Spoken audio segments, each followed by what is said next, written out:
Pendant longtemps, la lutte contre le cancer a reposé sur des traitements lourds. Mais aujourd'hui, une nouvelle génération d'outils transforme progressivement cette approche. Plus précis, moins invasifs et parfois plus efficaces, ils permettent d'adapter les soins à chaque patient. Parmi ces innovations, la biopsie liquide apparaît comme l'une des plus prometteuses. Contrairement à une biopsie classique qui nécessite une intervention chirurgicale, cette technique repose sur une simple prise de sang. Elle permet de détecter des fragments d'ADN tumoral circulant dans le sang.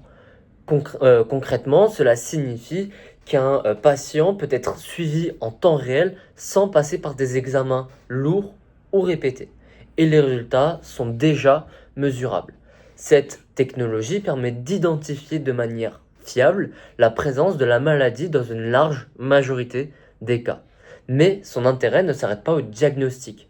Dans des essais cliniques récents, l'utilisation de la biopsie liquide et de l'analyse classique des tumeurs a aussi permis d'améliorer la prise en charge. Chez des patients atteints de cancer avancé, le taux de survie sans progression à 12 mois est passé de 9,1% avec un traitement standard à 27,2% avec une thérapie ciblée, soit un résultat presque triplé. Ces résultats ont d'ailleurs été présentés le 2 mai 2025 au congrès de l'AACR. Alors, pour les patients, comment est-ce que cela se traduit? Prenons le cas du cancer du sein. Le suivi grâce à l'ADN tumoral a permis de réduire le risque d'évolution de la maladie de 56%, précise l'institution Curie. Certaines patientes ont ainsi vu leur maladie stabilisée pendant plusieurs mois supplémentaires avec des traitements mieux adaptés. Autre exemple, dans certains cancers du poumon, 2 prises de sang suffisent désormais à évaluer si un traitement fonctionne. Une baisse des cellules tumorales circulantes dans le sang est directement associée à un bon traitement. Cela permet, dans le cas contraire, aux médecins de changer rapidement de stratégie au lieu d'attendre plusieurs mois.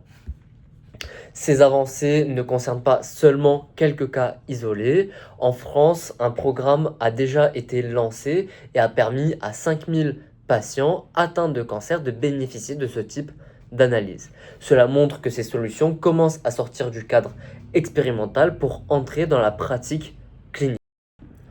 On peut imaginer les bénéfices pour les patients avec des traitements plus supportables, mieux ciblés et surtout moins à l'aveugle.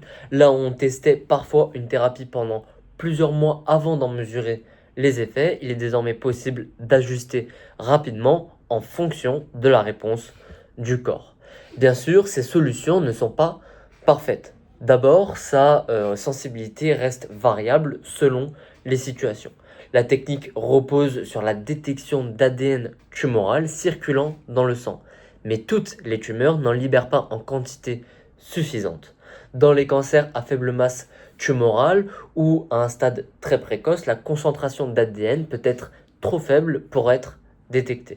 Cela entraîne un risque de test faussement négatif. Ensuite, la biopsie liquide n'est pas toujours capable de fournir une image complète de la tumeur. Contrairement à une biopsie tissulaire qui permet d'analyser directement la structure et l'hétérogénéité d'une tumeur. L'analyse sanguine repose sur des fragments génétiques circulants, mais ces derniers peuvent ne pas présenter, ou du moins présenter qu'une partie de la réalité tumorale. Cela peut limiter la capacité de détecter certaines mutations rares ou à caractériser précisément le cancer. Enfin, il existe des limites d'ordre pratique et organisationnel, le coût des analyses, la nécessité d'équipements spécialisés et l'expertise requise pour interpréter les résultats peuvent freiner son déploiement à grande échelle.